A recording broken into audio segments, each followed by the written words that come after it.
Nabi SAW menerima mereka sebagai tetamu, duduk di pekarangan masjid untuk lihat bagaimana masjid. Nabi tidak dakwah masuklah Islam, tak. Nabi cuma bagi gambaran, ni masjid, supaya dia tengok dan dia melihat bagaimana gerak laku dan perbuatan orang-orang yang berada di dalam masjid. Dan kita lihat juga kisah Lubab. Ni seorang orang kafir yang datang asalnya nak membunuh Nabi SAW, datang ke Madinah, kemudian ditangkap oleh tentera Islam di perbatasan, lalu diikat di satu tiang di dalam masjid yang dekat dengan Raudah, namanya tiang Lubab, kan? Jadi dia diikat aja. Nabi tak suruh ikutlah semayang, marilah sama-sama masuk Islam, tapi tak. Nabi ni dia bukan dia tak seru, dia cuma menunjukkan maknanya gerak laku dan peribadi saja sehingga orang masuk Islam. Yang ni yang perlu ada kepada pemandu pelancong yang kita kata Islamik, kan? Dia orang yang perlu menunjukkan tata cara. Bagaimana dengan etika sebagai pemandu pelancong Islam? Orang tengok je boleh menyebabkan dia teruja nak tengok dan nak mendalami Islam. Dakwah kepada ummatul ijabah. Masuk ummah ijabah ni ialah dia dah Islam dah, tapi dia tidak mempunyai etika. Kita kena mana masuk dalam masjid pun nak diberi faham lah. Kadang-kadang orang yang Islam berpakaian lebih tak sopan daripada orang yang bukan Islam. Jadi dengan sebab itu, sebagai orang yang diberi amanah sebagai, walaupun sifatnya volunteer, sukarela, tapi sebenarnya ini saham kita untuk kita raih. Kita, kalau macam saya ni semayang tak banyak, kan? Ibadat tak banyak, kan? Jadi macam mana kita nak meraih yang banyak, dia tu memberi benefit kepada kita pada masa yang akan datang. Supaya inilah amal yang boleh menolong kita ni untuk masuk dalam syurga. Sallallahu alaihi wasallam mengajarkan satu doa. Allahumma inni as'aluka al-jannah wa ma yuqarribuha min qawlin wa amal. Ya Allah, ya Tuhanku, makna Allahumma inni as'aluka, dan aku mohon kepada kamu syurga dan barang yang mendekatkan dengan syurga melalui perkataan ataupun melalui perbuatan. Yang ni kita nak. Kan? Kita hari ni dengan perbuatan, kan? Dengan perkataan. Kita nak buat sendiri pun belum tentu dapat. Wa na'udzubika minan nar, ya Allah, aku berlindung kepada kamu daripada neraka. Wa ma yuqarribu ilaiha min qaulin wa amal.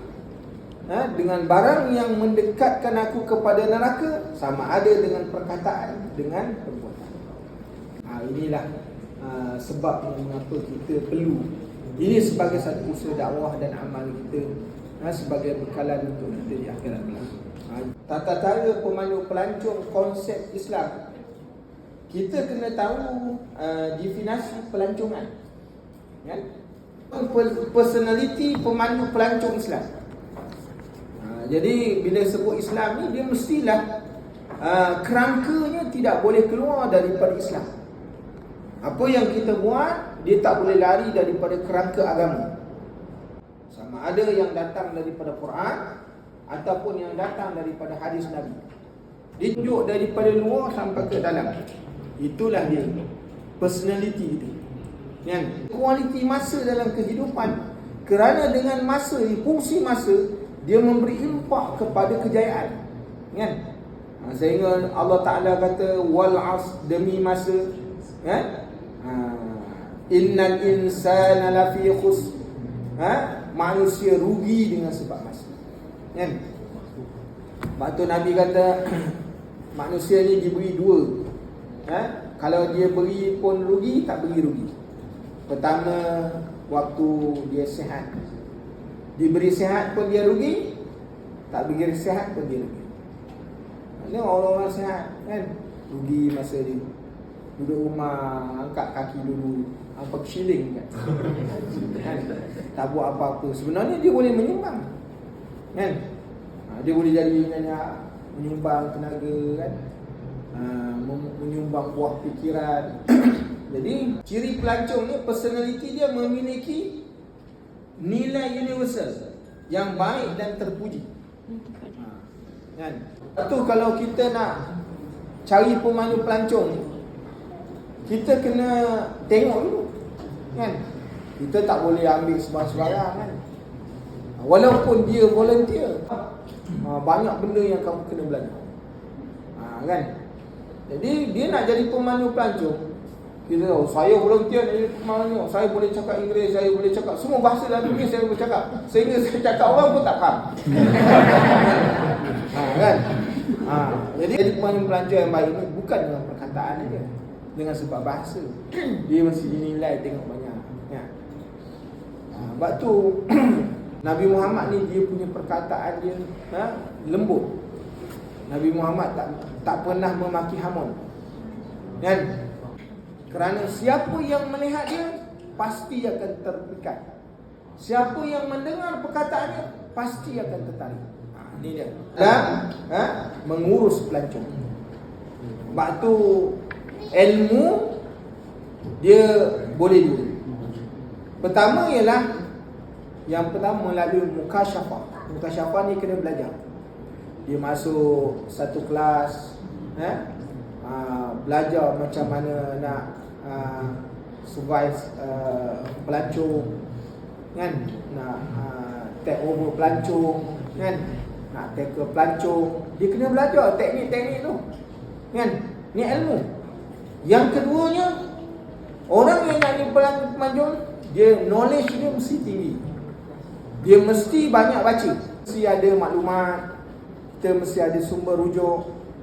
Kalau di kalangan kita ni, mesti ada orang yang dia ni dijadikan sumber rujukan dengan sebab pengalaman, dengan sebab ilmu dia, mesti ada.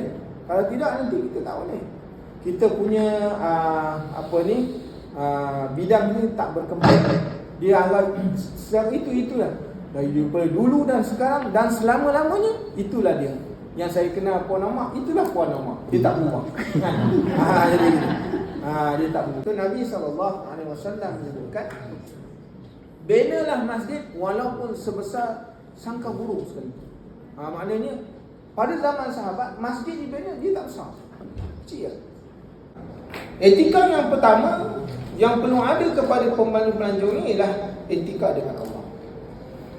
Maknanya oleh kerana tempat yang kita berurusan ini namanya Baitullah, kerana disandarkan dia pada kalimah Baitul Allah.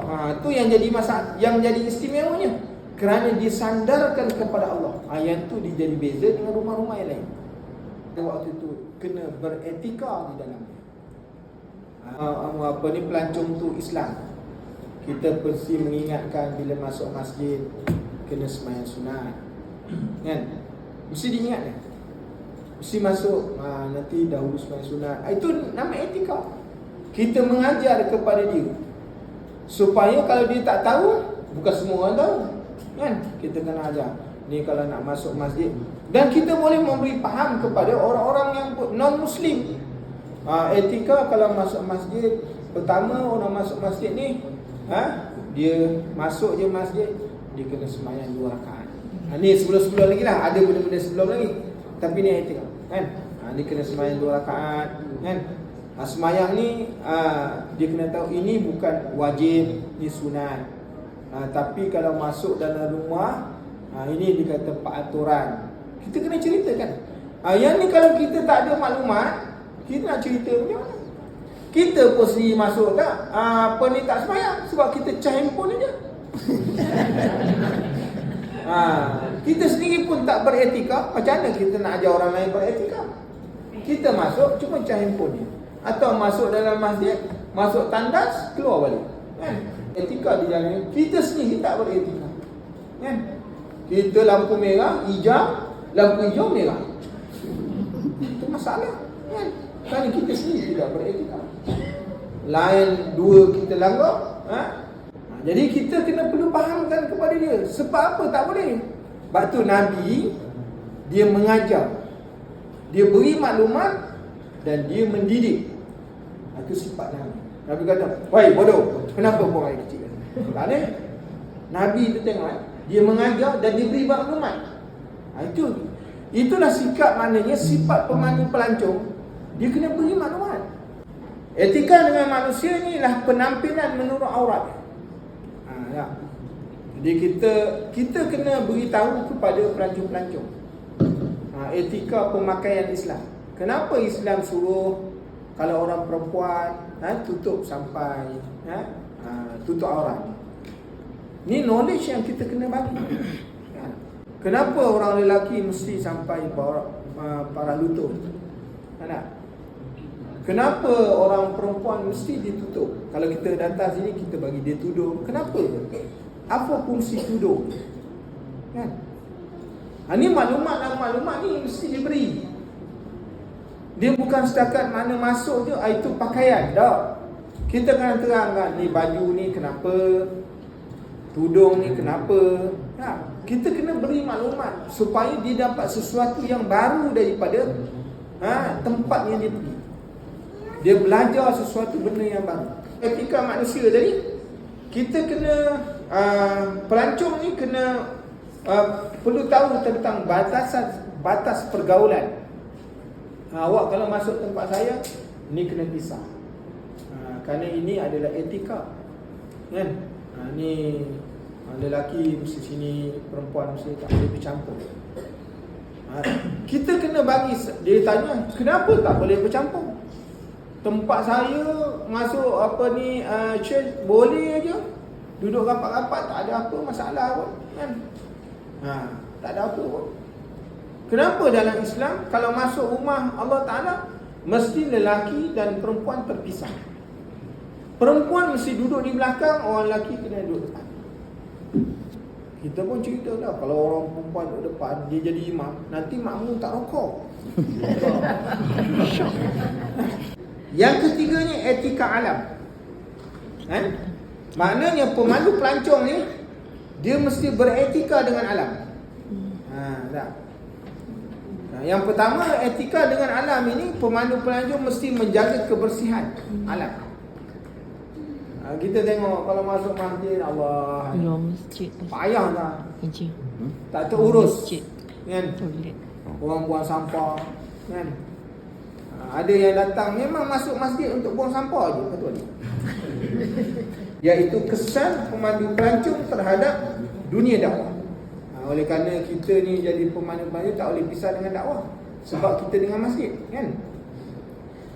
Yang pertamanya, kesan pemandu pelancong terhadap dunia dakwah ni ialah dapat memberi ibrah dalam setiap tempat yang dikunjungi.